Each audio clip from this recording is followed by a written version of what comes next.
Ok, alors ça va être assez impressionnant, je vais vous montrer un truc, regardez. À droite, j'ai l'écran de mon ordinateur et à gauche j'ai l'endroit où je vais taper un prompt et j'aimerais qu'il aille sur internet et qu'il trouve les meilleurs vols Paris-Istanbul pour demain et qu'il me donne les détails du vol le moins cher. J'envoie ça et là il va aller comprendre ma demande, il prend en screenshot mon écran et il va aller petit à petit, premièrement cliquer sur Firefox, puis il va aller trouver la barre de recherche, puis il va sur Google Flights pour taper Istanbul, il sélectionne la bonne date. Puis ça me lance tout simplement la recherche. Ou alors là, je suis sur un tableur et je veux lui poser une question. C'est quel est le coût d'un crédit pour 300 000 € si le taux est à 3,8% pour 240 mois. Donne-moi le coût du crédit. Et fait toutes les formules qu'il faut sur ce tableur pour pouvoir y arriver. Donc là, je lui demande juste ça. Donc en fait, là, ce qu'il est en train de se passer, c'est qu'il est en train de prendre des screenshots, les envoyer à l'API de Claude. Claude est en train de faire comme quand vous l'utilisez, sauf que cette fois-ci, ça interagit avec un ordinateur. Waouh, donc là, tout ce que vous voyez, il est en train... Donc là, il est en train de remplir les colonnes petit à petit. Et là, vous voyez, moi j'ai les mains ici. Les petites gouttes que vous entendez, c'est les screenshots qui sont en train d'être pris. Moi, je ne fais rien du tout.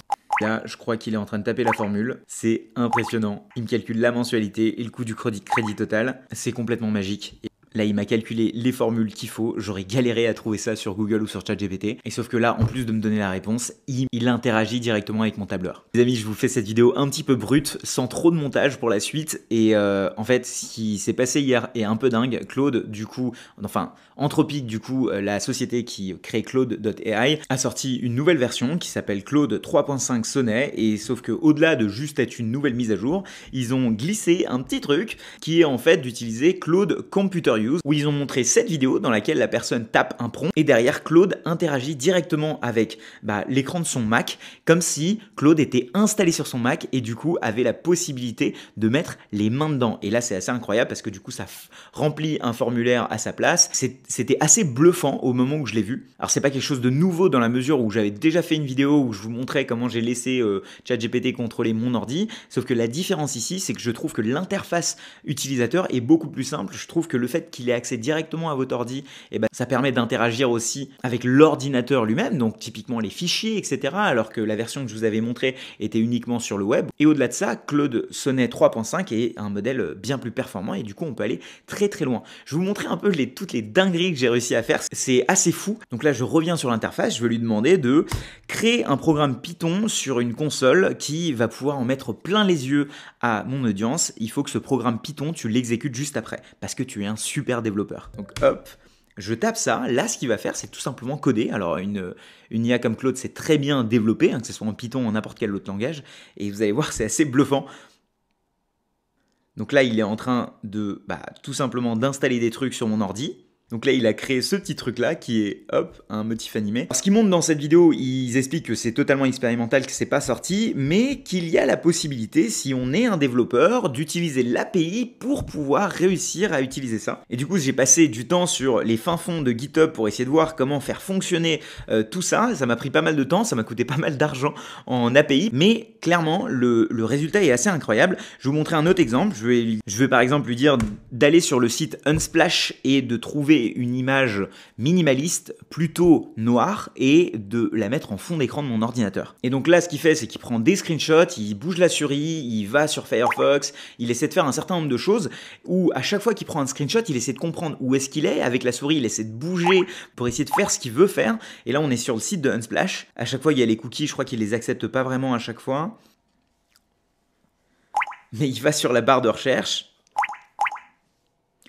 Il tape Minimal Black et je vais voir s'il va réussir à télécharger ou pas l'image. Et au final, il a fini par accepter les cookies. Donc là, il va sur une image. Je me demande... Ok, il fait Save Image As. Exactement comme ce que j'aurais fait. Les amis, je peux vous dire que c'est une sensation assez spéciale de voir son ordi travailler à sa place, mais surtout de se dire qu'en fait, j'ai besoin d'aucune connaissance technique pour pouvoir le faire. Et jusque-là, là où l'automatisation était quelque chose, je trouve, dont il y avait besoin quand même de comprendre comment ça marche un itérateur, un filtre, etc. Là, on arrive vraiment où l'interface homme-machine devient tellement fine où on laisse totalement l'ordinateur faire et c'est assez jouissif, je vous avoue, quand on regarde ça. Là, je vais faire un autre exemple dans lequel je vais lui demander de remplir ce formulaire, qui est un formulaire que j'ai créé. un formulaire de liste d'attente, mais sauf que j'ai pas envie de remplir toutes ces informations à la main. Je veux lui dire d'aller chercher les informations sur les sociétés de Xavier Niel. On va dire que c'est quelqu'un de chez Iliad, c'est Xavier Niel de chez Iliad tout simplement, qui va s'inscrire sur mon formulaire. Et donc, admettons, je prends ce formulaire et je prends le lien de société.com sur la société Iliad. Je vais ici, je vais lui dire remplis ce form avec ces infos. Hop, et je balance société.com. On va voir ce qu'il va nous faire. Mais normalement, si tout se passe bien, il est censé remplir toutes ces informations par lui-même. C'était d'ailleurs l'exemple qui avait été donné par Claude à la sortie de ce truc-là. Et moi, j'avais été impressionné par le fait que aujourd'hui, je lui donne ces deux liens-là. Mais vous savez très bien, quand vous utilisez ChatGPT ou Claude, de plus en plus, il commence à mieux vous connaître, mieux vous comprendre. Et du coup, moi, souvent, ChatGPT, j'ai l'impression que parfois, il me connaît mieux que moi-même, il s'exprime mieux que moi, je pourrais m'exprimer. Et du coup, je trouve que si on avait en même temps le bénéfice de la mémoire de ChatGPT ou celle de Claude, par exemple, avec un modèle bien entraîné, et les actions API de ce truc-là, franchement, on est dans un monde de fou. Et là, vous êtes en train de voir que il a été chopé les informations de société.com et il va essayer de les remplir dans mon formulaire. Certes, il ne sait pas ouvrir côte à côte, hein, comme l'avait fait avec son ordi dans l'exemple, mais petit à petit, il va certainement entrer des informations. Je lui ai pas dit que je m'appelle Xavier Niel, je sais pas s'il va récupérer. Hop, maintenant que j'ai les deux onglets d'ouvert, on va voir ce qu'il m'a dit ici. Iliad, nanana, nombre d'employés, Xavier Niel. Alors je sais pas pourquoi il remplit Thomas, peut-être qu'il a dû voir Thomas quelque part comme information. Car je ne connais pas Thomas Reynaud, mais salut Thomas si jamais tu nous regardes. Là il a compris que c'était un numéro de téléphone, donc il remplit le numéro de téléphone. Bref, en ce moment, comme je vous l'ai dit, je passe la plupart de mon temps à geeker ce genre de sujet et ça me passionne, donc je vais continuer. Donc n'hésitez pas à me dire si ce genre de vidéo un petit peu brute, eh bien ça vous va aussi. Parce que c'est vrai que je me mets souvent une petite pression à faire des vidéos à chaque fois hyper bien montées, etc. pour l'algorithme de YouTube, pour avoir un maximum de likes. Mais peut-être que parfois, il faut que je me laisse la possibilité de sortir des vidéos dans le genre. Mais quoi qu'il en soit, je pense que ça manque pas d'exemples. Il y a plein d'exemples qui vous arrivent peut-être en tête. Essayez de les faire.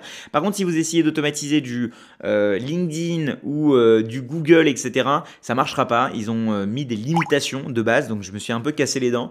Mais en tout cas, pour tout le reste, ça marche très bien. J'ai vu des gens jouer à des parties d'échecs en ligne avec ça. Donc imaginez le cerveau de Claude en jouant une partie d'échecs. Bref, ça ouvre des possibilités de dingue. Je ne sais pas si vous avez vu, il y a ChatGPT qui a sorti leur Real-Time API, donc le fait de converser en temps réel avec quelqu'un. Là, ça voudrait dire qu'en automatique, on pourrait brancher un système qui appelle des numéros de téléphone, qui parle à notre place avec Real-Time API. Franchement, on vit dans un monde de dingue, les amis. Bref, maintenant, je vous montre un petit peu comment ça s'installe, toutes ces histoires. Pour ceux qui veulent continuer, évidemment, et pour les autres, vous pouvez mettre un petit like et partir. On va dire que c'est le prix à payer pour partir à partir de maintenant. Mais sinon, regardez, franchement, c'est pas très compliqué pour l'installer. Alors, c'est le moment, maintenant, où je vous montre un peu comment installer ça. C'est clairement pas compliqué, mais il n'y a pas vraiment de tuto qui existe. Je me suis moi-même arraché un petit peu les cheveux.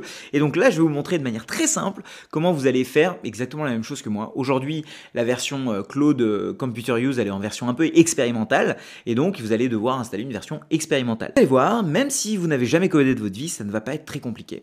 Et première étape, il va falloir installer Docker. Donc il faut aller sur le site docker.com. Je ne vais pas rentrer dans les détails de qu'est-ce que c'est que Docker, comment ça marche, etc. Le but, c'est pas de faire un cours sur la containerisation des choses, mais de tout simplement télécharger. Donc là, selon votre ordi, vous téléchargez ça. Une fois que vous l'aurez téléchargé, vous allez avoir cette icône qui va apparaître, donc Docker Desktop ou quelconque. Vous touchez pas grand-chose à ça. La seule chose que vous allez faire ensuite, c'est aller sur le lien. Bon, tous les liens d'ailleurs sont en description, mais ce lien-là, qui est le lien GitHub avec tous les quick start, donc les exemples qu'a donné Anthropic pour nous faciliter un peu la vie. Normalement, pour les utiliser, il faut être un développeur, mais je veux juste vous montrer qu'en copier-collant, ça va marcher assez rapidement. Donc ici, vous cliquez sur Hop, Computer Use Demo, vous allez en dessous, et là, vous prenez ce bout de code, vous le copiez, et en fait, vous allez le copier d'abord dans un fichier type note ou quoi que ce soit, dans un logiciel type note ou quoi que ce soit. Donc moi, je vais le noter, hop, ici. Et là, ce truc-là, vous allez remplacer par votre clé API. Donc vous allez la supprimer et maintenant, où trouver votre clé API? Eh bien, il vous l'explique ici, il faut aller dans Anthropic Console. Donc ça, c'est la troisième étape. Vous allez aller sur Get API Key et cliquer sur Create API Key. Donc là, vous tapez ce que vous voulez, par exemple Computer Use ou ABCD, peu importe. vous faites défaut, vous faites add, et là, cette clé-là, c'est votre clé API. En fait, c'est ça qui va être utile pour que en fait, le système se connecte un petit peu à votre compte. Je ne vais pas là aussi dans les détails, donc je copie cette clé. Alors vous inquiétez pas, hein, d'ici là, je l'aurai supprimée cette clé, donc ça sert à rien d'essayer de la copier. Mais vous le faites de votre côté. Une fois que vous l'aurez fait, vous allez dans votre note ici, vous collez ça, et puis vous copiez le tout. Et là, quatrième étape, vous allez lancer le terminal. Où est-ce que vous trouvez le terminal? Donc normalement, vous savez, moi j'ai fait ça sur mon touchpad sur Mac, mais sinon vous savez utiliser un terminal, enfin vous savez ouvrir pardon un terminal. Vous ouvrez un nouveau terminal. Moi il est noir, mais chez vous il sera pas noir. Vous allez juste devoir coller le code. Une fois que vous avez collé le code, eh bien vous faites entrer. Et à partir de ce moment-là, les amis, il est en train de se passer des choses. Petite parenthèse, qu'est-ce qu'il est en train de se passer? Il y a donc l'image Docker qui est en train d'être installée sur votre ordinateur. Donc il y a comme s'il y avait un nouvel ordinateur qui était installé sur votre ordinateur. Ce nouvel, vous allez pouvoir y accéder depuis cette adresse-là. Donc là, vous copiez cette adresse, vous allez dans votre Chrome ou dans votre Arc, vous ouvrez une nouvelle adresse et puis hop, voilà. Et là, qu'est-ce qui s'est passé?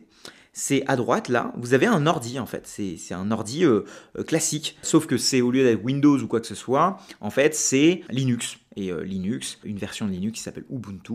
Enfin bref, vous allez voir ici, voilà, vous avez Firefox, vous avez Paint, plein de choses. Ce qui fait que vous pouvez aller sur des sites normaux comme YouTube, etc. Hop, par exemple, ici, je fais Accept et tout. Donc en gros, l'idée, c'est juste de comprendre qu'il y a un ordi dans votre ordi, une sorte d'ordinateur virtuel qui est créé, qui est un ordi Linux, et à partir de maintenant, eh bien, vous allez commencer à lui donner des actions à faire. Donc typiquement, je peux lui dire, va sur le site Airbnb et liste-moi les 3 premiers résultats que tu trouves dans la ville de Paris. Je vais lui laisser faire ça, et là vous allez voir la magie. Il va utiliser en fait la machine virtuelle qu'il a. Il va prendre d'abord un screenshot, il va essayer de savoir où se trouvent un petit peu les choses. Là vous voyez, il y a marqué Action Mouse Move, ça veut dire qu'il va bouger la souris, puis il va aller sur Firefox. Là certainement il va taper Airbnb, j'imagine. Voilà, il va sur le site d'Airbnb, il connaît déjà l'URL. Là, j'imagine qu'il va vouloir accepter ou quoi. Non, lui, il s'en fout. Il va juste taper, j'imagine, Paris. Et peut-être que là, il va me demander, parce que je lui ai pas du tout spécifié à partir de quand je veux que ma réservation se fasse. Mais bref, vous avez compris l'idée. De la même manière, donc là, je vais le stopper. Je vais fermer tout ça, je vais juste lui demander, va sur une feuille de calcul et écris-moi les 10 plus grosses villes de France. Hop, je fais entrer. Et donc là, normalement, il est censé m'ouvrir la feuille de calcul parce qu'il aura compris. Là, je vais utiliser, pour créer cette liste, d'abord, je clique sur l'icône du tableur. Il clique sur l'icône de LibreOffice, qui est la version gratuite open source de Google Sheets. Et là, normalement, il est censé faire son taf. Donc là, il écrit les 10 plus grandes villes de France. Je ne sais pas s'il va les écrire une par une ou pas. Ah, petit problème. Ok, donc là j'ai un petit souci, c'est Number of Request Token has a rate limit. Ça veut dire en gros tout ce que je pouvais utiliser dans une journée, bah, je l'ai déjà utilisé. Vous voyez, ça va hyper vite. Et donc je vais attendre un petit peu. Voilà, il me dit ici, les gars, désolé, vous avez tout utilisé. Et vous pouvez contacter les sales pour augmenter la limite. Et ce truc-là, ça vous arrivera tout le temps. La raison pour laquelle ça arrive, c'est que vous êtes sur un plan gratuit et que vous n'avez pas assez de crédits. Et pour pouvoir acheter des crédits, eh bien, il va falloir aller sur le site de Anthropic, dans la version API, sur la partie API pour acheter des crédits, pour pouvoir utiliser l'API. Et attention, c'est pas le même plan que le plan Claude classique. Voilà, je vais pas tergiverser là-dessus, mais l'idée, c'est qu'il nous demande de payer tout simplement. Les amis, je suis extrêmement content d'avoir pu faire ce mini tuto à la fin pour vous montrer un petit peu comment l'installer si vous étiez intéressé. Quoi qu'il en soit, j'espère que vous voyez un petit peu la notion d'agent plus que celle dont on vous parle peut-être sur LinkedIn, YouTube, etc. Je pense que le fait de voir qu'il y a des ordinateurs qui peuvent se contrôler d'eux-mêmes et du coup exécuter des tâches juste avec un prompt ou des instructions très simples, eh bien, on commence petit à petit à percevoir un nouveau monde dans lequel il y a plusieurs ordis qui bossent pour nous et nous, on a juste à leur dire quoi faire, ou même un orchestrateur d'agents, c'est-à-dire quelqu'un qui va dire quoi faire à d'autres sous-agents. Bref, c'est un peu ce qu'on est en train de vivre. Je voulais vous montrer une version non montée, assez simple de ce que Claude a sorti. Et je trouve que c'est, contrairement à la dernière fois où c'était un peu plus compliqué à utiliser, cette fois-ci, je trouve beaucoup plus parlant. En tout cas, j'espère que ça vous a plu. On se retrouve bientôt pour une nouvelle vidéo. Ciao, ciao. Et évidemment, n'hésitez pas à vous abonner si vous ne l'êtes pas encore. Salut!